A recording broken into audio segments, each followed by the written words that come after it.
ये कहना गलत नहीं होगा कि सरकार हर तरीके से कोशिश कर रही है कि किसी तरीके से इंडस्ट्री को रिवाइव किया जाए, इंजेक्ट किया जाए इस इकॉनमी को, ताकि ये बाउंस बैक हो। चाहे हमने लॉकडाउन की ढील देखी हो जिस तरीके से इन्होंने दी हैं, और सारी स्टेट गवर्नमेंट्स का रुख यही है कि जो बिजनेसेस ठप हो गए हैं उससे किसी ना किसी तरीके से इस मंदी से निकाला जाए।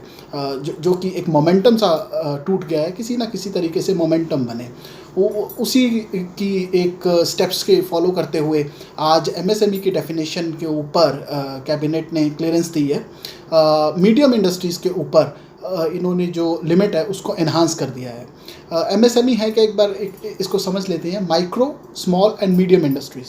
तो 3 कैटेगरी की इंडस्ट्री इसमें फॉल होती हैं। माइक्रो में 1 करोड़ तक का आपका इन्वेस्टमेंट हो और 5 करोड़ तक का टर्नओवर हो।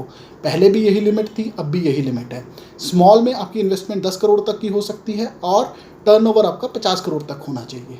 पहले भी यही था, अब भी यही है, कोई चेंज नहीं आया। जो आज बड़ा चेंज आया वो ये आया कि आपकी इन्वेस्टमेंट, जो ओल्ड लिमिट थी, इन्वेस्टमेंट आपकी 20 करोड़ रुपए तक हो सकती थी और टर्नओवर आपकी 100 करोड़ रुपए तक होनी चाहिए थी। लेकिन जो अब इन्होंने बढ़ावा दिया है इसको, इन्वेस्टमेंट 20 करोड़ से बढ़ा के इन्होंने 50 करोड़ रुपए की लिमिट कर दी है, एंड जो आपकी टर्नओवर है उसको 100 करोड़ से बढ़ा के 250 करोड़ रुपए कर दिया है। तो एक बहुत बड़ा इन्होंने एनहांस किया है इसके मीडियम इंडस्ट्री के डिफाइन लिमिट्स में। गवर्नमेंट कहीं ना कहीं चाहती है कि जो उन्होंने पैकेज अनाउंस किए हैं उसमें मैक्सिमम कंपनीज बेनिफिट ले पाएँ।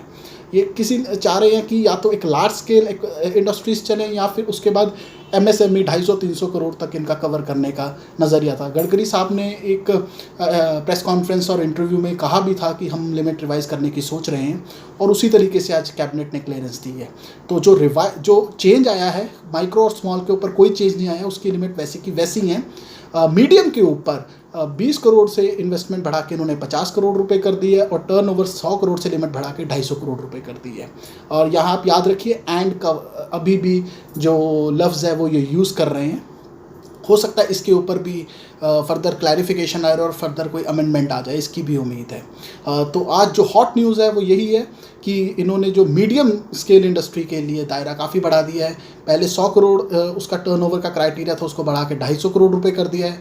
इन्वेस्टमेंट का क्राइटेरिया 20 करोड़ रुपए तक था, उसको बढ़ा के 50 करोड़ रुपए कर दिया है। तो काफ़ी 250 करोड़ तक बहुत सी कंपनीज़ हैं जो अब इसके दायरे में आएंगी, जिसको बेनिफिट्स मिलेंगे, इंटरेस्ट रेट्स के बेनिफिट्स मिलेंगे। उसके बाद आपको इलेक्ट्रिसिटी में अच्छे खासे बेनिफिट्स मिलते हैं, और 45 डेज़ में जो आप पेमेंट क्लेम कर सकते हो अपने जो आपका डेटर है, और उसके बाद जो आपकी कोई भी गवर्नमेंट एजेंसी से, गवर्नमेंट ने अनाउंस भी किया था कि तुरंत पेमेंट्स रिलीज़ की जाएंगी।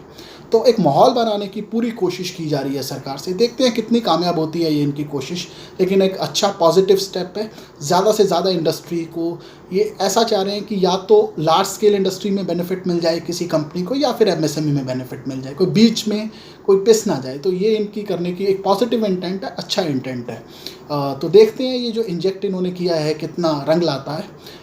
माइक्रो इंडस्ट्री के लिए एक बहुत बड़ा आज रिवाइज डेफिनेशन का दिन है। हालांकि अभी ऑफिशियल नोटिफिकेशन नहीं आया है, ये प्रेस रिलीज से इन्फॉर्मेशन है।